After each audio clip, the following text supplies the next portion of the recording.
Halo guys, Welcome to the Pakcik. Jangan lupa nonton video ini sehingga habis Dan terus mendukung channel ini. Adakah Anda mencari wireless microphone terbaik? Ini dia, Godox Movelink M2. Dengan charging case yang berharga RM600, Anda akan mendapatkan 2 transmitter, 1 receiver. Dapatkan sekarang di link di bawah. Thank you.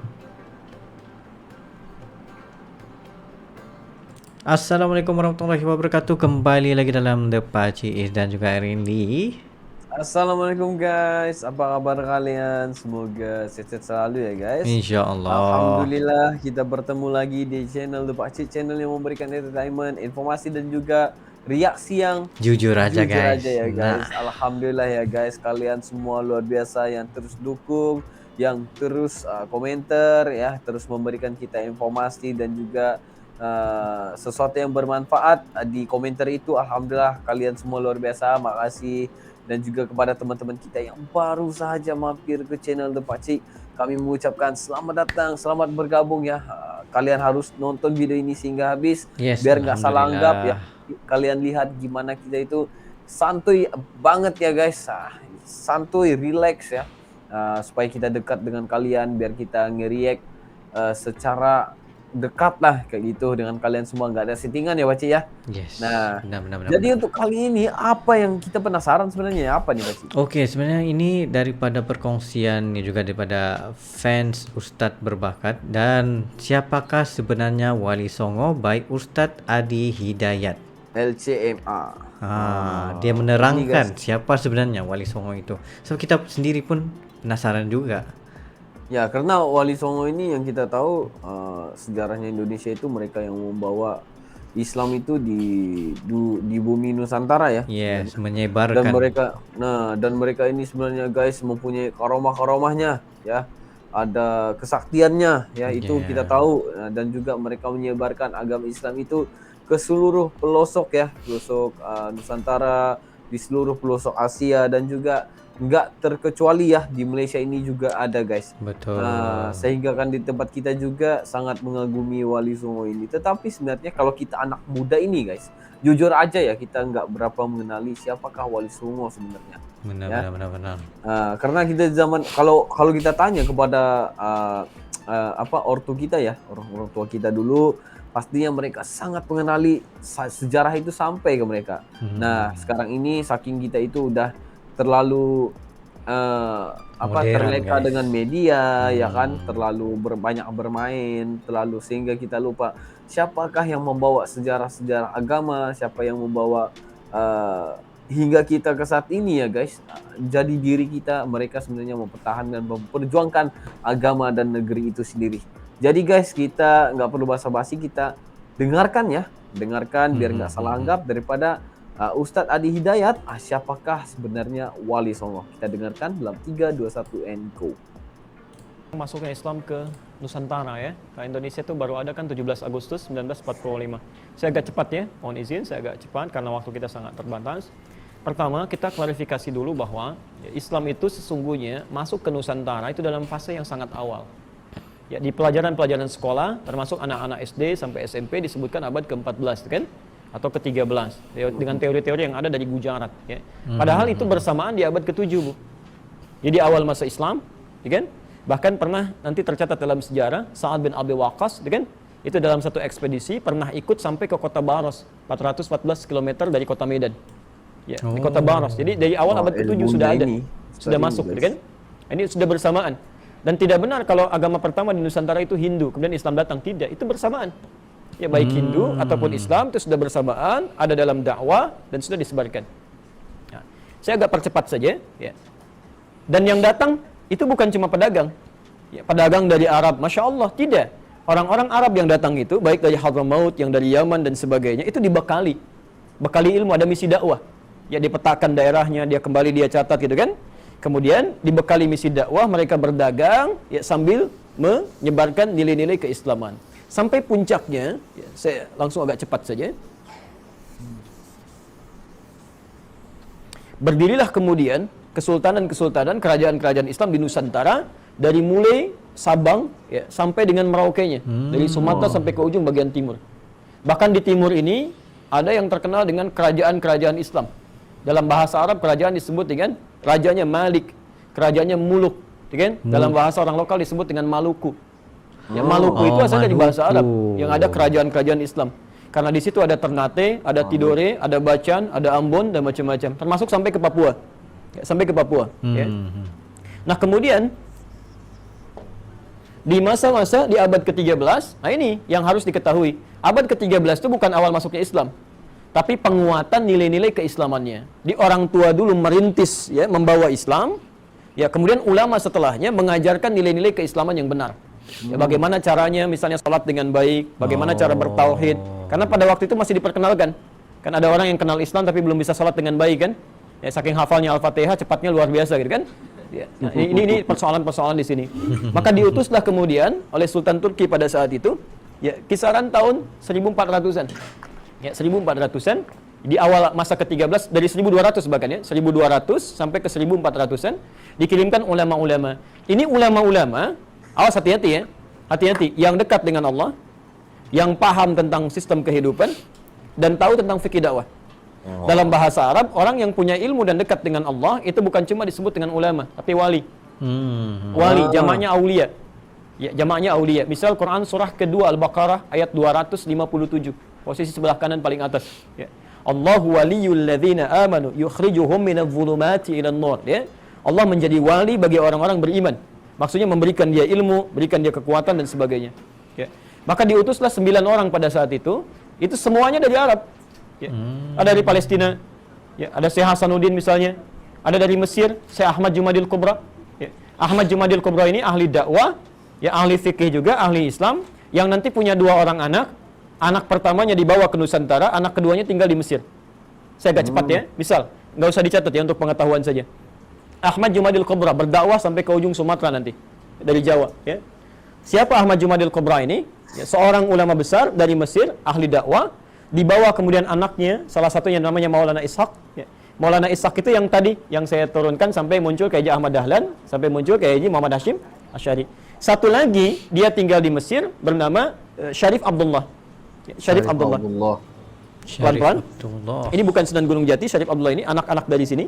Nanti yang paling menarik, ketika beliau berdakwah, di kisaran awal abad ke-15 sampai awal abad ke-15, ya, di situ sedang dikuasai di wilayah ke Sunda sampai ke pertengahan Jawa oleh satu kerajaan besar, ya, satu daerah Sunda Wiwitan, Pajajaran, lebih dekat ke Hindu sebetulnya.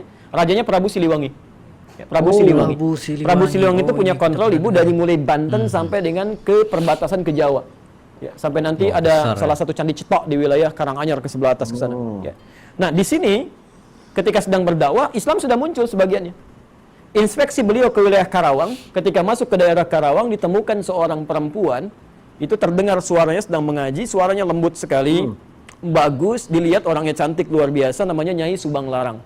Nyai Subang Larang ini ternyata anak seorang pembesar muslim, dia sedang belajar pesantren jadi santri dari satu guru besar yang baru pulang dari Mekah.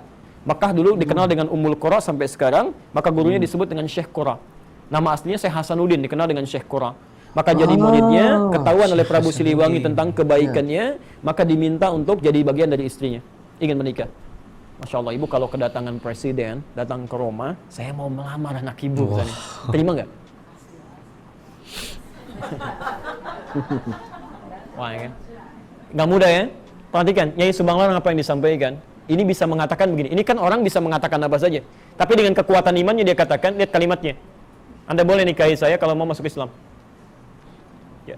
Singkatnya mau, jadi kalau kalimat dikeluarkan dengan nilai keimanan, tidak pernah dipakai berdusta, ya tidak pernah dipakai maksiat, itu nanti Masya Allah ada kekuatan-kekuatan besar di situ yang Allah menggerakkan. Maka masuk Islamlah Prabu Siliwangi, nama aslinya Pamanah Rasa.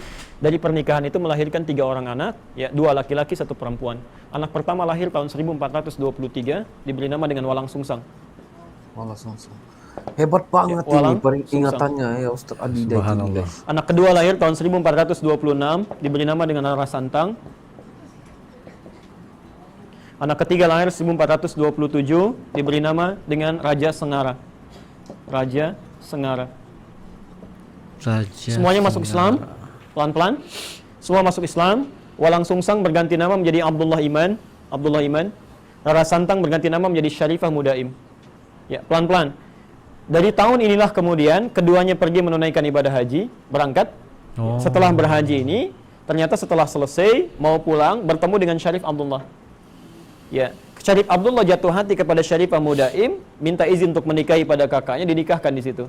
Maka ketika Abdullah Iman pulang ya ke daerahnya, ini Syarifah Mudaim gak ikut. Disampaikan menikah dengan Syarif Abdullah. Ini pulang, ketika pulang oleh Prabu Siliwangi diberikan tempat di daerah Lemah Wungkuk. Lemah Wungkuk itu dulu banyak etnis di situ, ya ada Arab, ada Cina, ada orang lokal. Dalam bahasa lokal disebut dengan Caruban. Caruban itu kumpulan orang-orang dengan etnis-etnis yang banyak. Karena itu di daerah Lasem, agak ke pesisir sedikit, ya dekat ke Tuban 30 km. Kisaran pantai ada daerah Caruban juga di situ. Karena dulu orang Cina masuk pertama kali lewat Lasem. Daerah Karangturi kalau sekarang. Karangturi posisi paling kanan, di situ ada kisaran orang-orang Cina, komunitasnya di situ ya. Tapi kalau ibu tanya, bahasa Jawanya paling halus. Ya, orang-orang sekitaran itu. Caruban. Halus. Nah, kemudian ada biasa mereka membuat tentang rebon ya, dari udang itu, campuran di situ. Maka sampai sekarang daerah itu untuk membedakan dengan yang di Lasem disebut dengan Cirebon. Ya, itu asalnya. Cirebon. Saya kembali, yang ini pergi ke Mesir, menikah dengan Syarif Abdullah, tinggal 20 tahun di sana, melahirkan seorang anak bernama Syarif Hidayatullah. Syarif Hidayatullah inilah yang kemudian pulang, ketika menghadap kakeknya diberikan kewenangan di Gunung Jati, maka dikenal dengan Sunan Gunung Jati. Nah, perhatikan pelan-pelan ya, Sunan Gunung Jati ini itu bukan termasuk yang 9 wali pertama. Ini generasi keempat. Generasi keempat, jadi kayak Sunan Kalijaga, Sunan Gunung Jati itu orang lokal. Maksudnya dari campuran sebelumnya. 9 wali yang pertama itu bukan dari yang orang-orang di generasi keempat, yang awal. Ada yang dari Mesir, Yaman, ada yang Arab, dari Maghrib, Maraka, ada yang dari Generasi Palestina, terawal. ada yang dari Persia. Ya, semuanya jumlahnya 9 orang. Ada dari Turki 2 orang. Ya. Nah, ini poinnya. Ya. Pelan-pelan. Nah, ketika kembali ke sini, saya teruskan sedikit ya.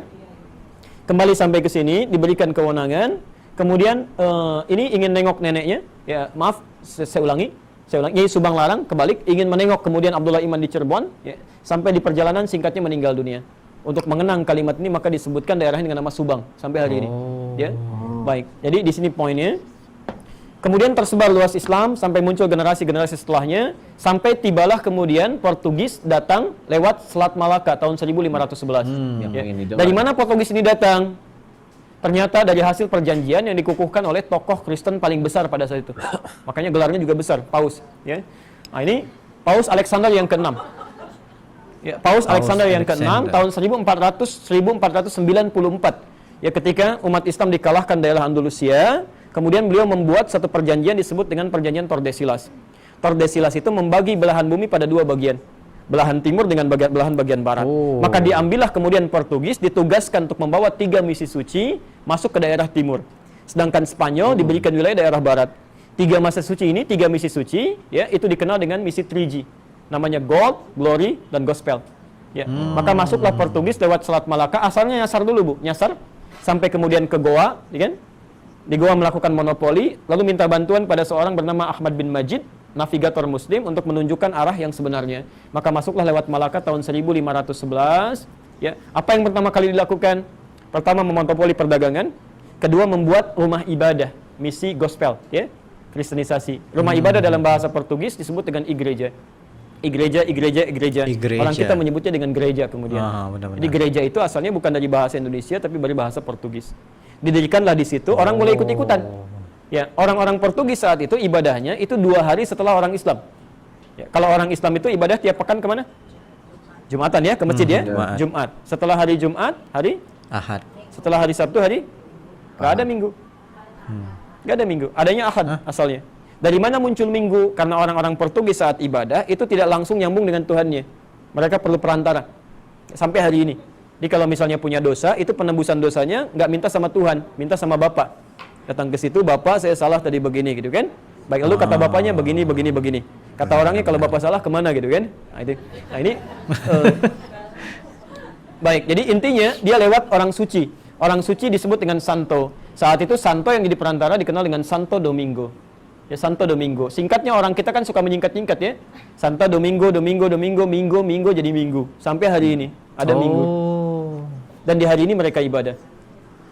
Ya. Sampai Santo kemudian ada orang Domingo. ikut-ikutan, ada yang dipaksa pindah agama.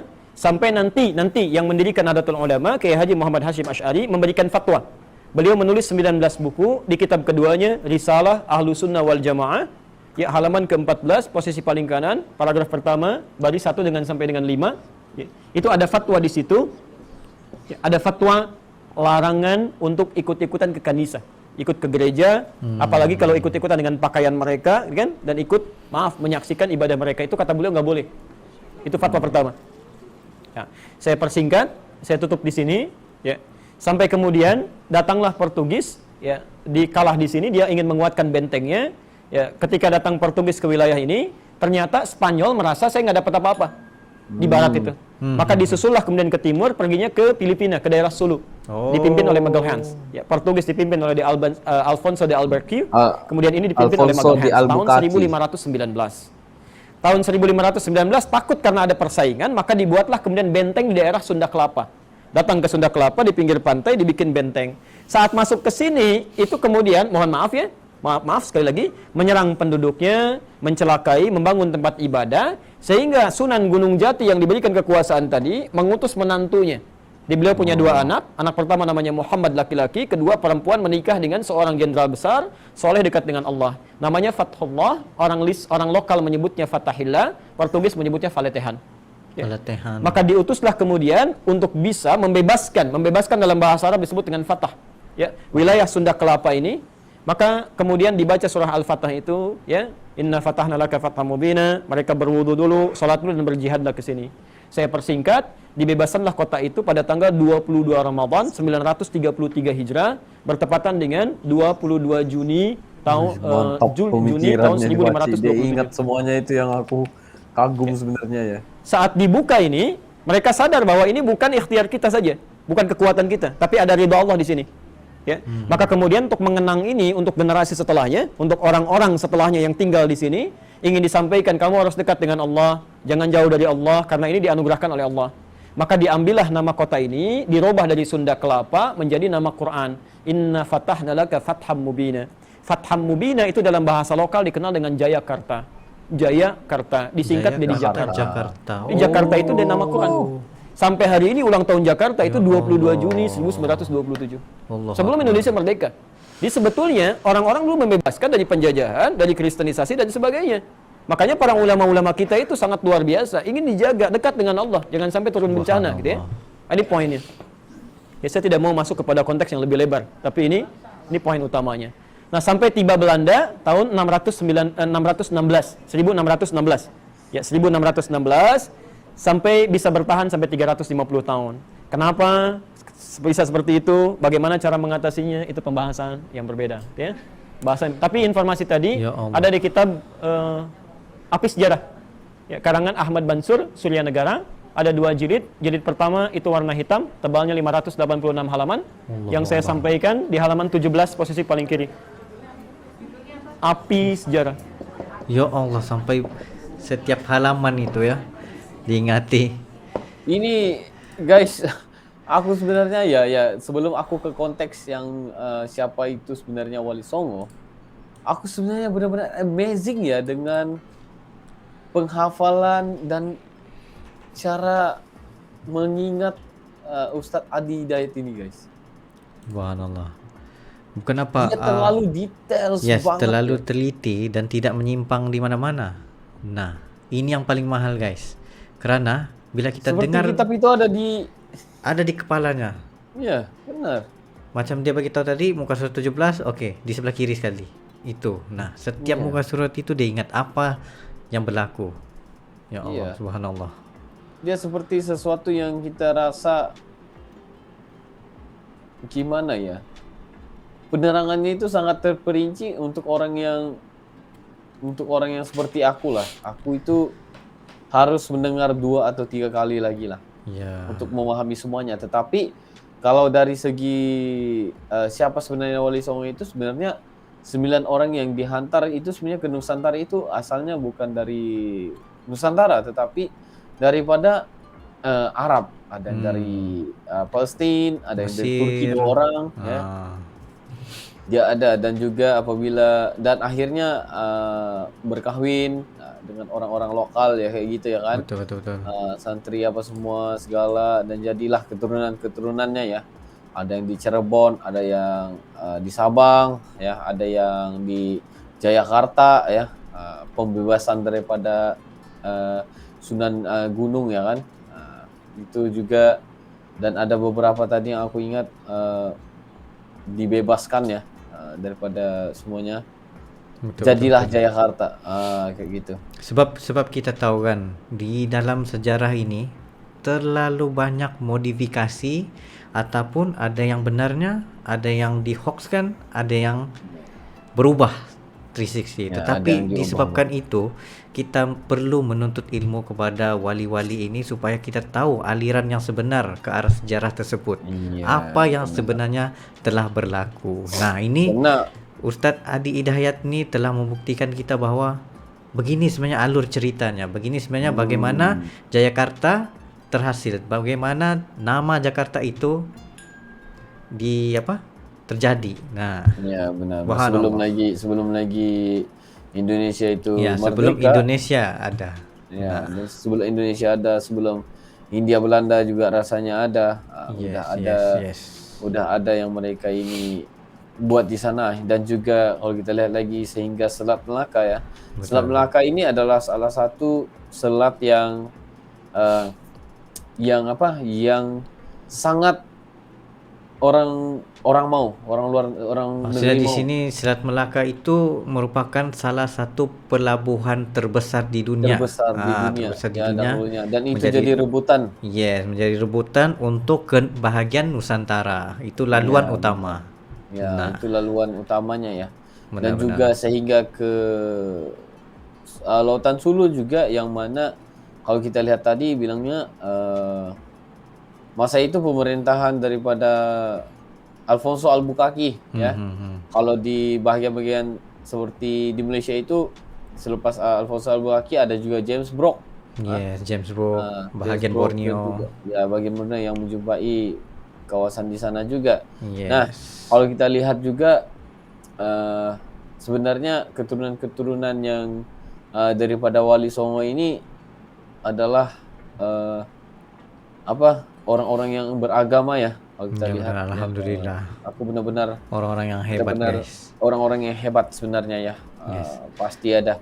Karena kalau kita lihat ya, kebanyakan juga ada yang rumah-rumah orang itu ada menyimpan gambar Wali Songo ya. Ada yang kayak gitu juga, Baci. Ya. Tetapi kita harus ingat ya, jangan sehingga menjadi sesuatu yang khurafat ya. Benar. Itu bahaya juga, guys ya. Biar kita bertanya kepada yang Ahlinya, pada ahlinya ya. Ya, betul. Ahlinya. Sebabnya kita kalau ini daripada pengalaman diri sendiri lah.